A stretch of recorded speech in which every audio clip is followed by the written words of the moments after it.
पुल सिरात का तो हमने बड़ा सुन रखा है, ऐसे ही है, पुल सिरात पर से गुजरना है, सभी ने गुजरना है, सभी पुल सिरात से गुजरेंगे।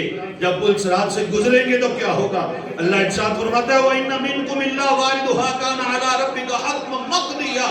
इरशाद फरमाया, ये तुम्हारे रब ने अपना फैसला तय कर दिया है कि तुम में से हर एक को पुल सिरात पर वारिद करेगा, हर एक पुल सिरात से गुजरेगा, हर एक को पुल सिरात से गुजर कर जाना होगा।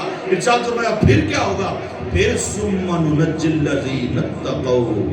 इरशाद फरमाया, अल्लाह जब पुल सिरात पर से गुजारेगा तो जो तकवा वाले होंगे उन्हें कामयाब कर देगा।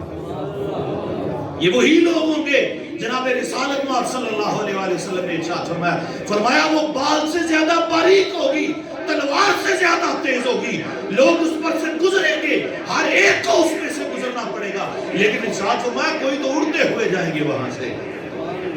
हाँ, गाड़ी चल जमीन पे रही होती है, महसूस होता है जैसे हवा में चल रही है, उसके टायर उसके ऊपर रोड के ऊपर टच हो रहे होते हैं, लेकिन लगता है जैसे हवा पर चल रही है। क्यों?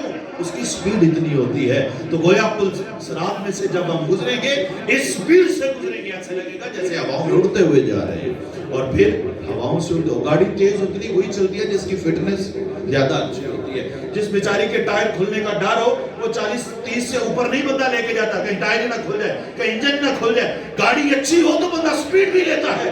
मतलब क्या है कि इंसान का किरदार और इंसान के अमाल इतने अच्छे होंगे, जितनी चाहेगा स्पीड लेके वो पुल सिरात से गुजर जाएगा। हुजूर ने फरमाया, कोई तो पुल सिरात से उड़ता हुआ गुजर जाएगा और कोई पुल सिरात से धीरे धीरे चलते हुए गुजर जाएगा। हाँ, कुछ बदबख्त होंगे।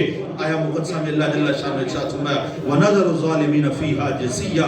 इरशाद फरमाया, जो जालिम होंगे वो उसमें गिर पड़ेंगे। मतलब क्या है कि निजात पुल सिरात से किनको मिलेगी?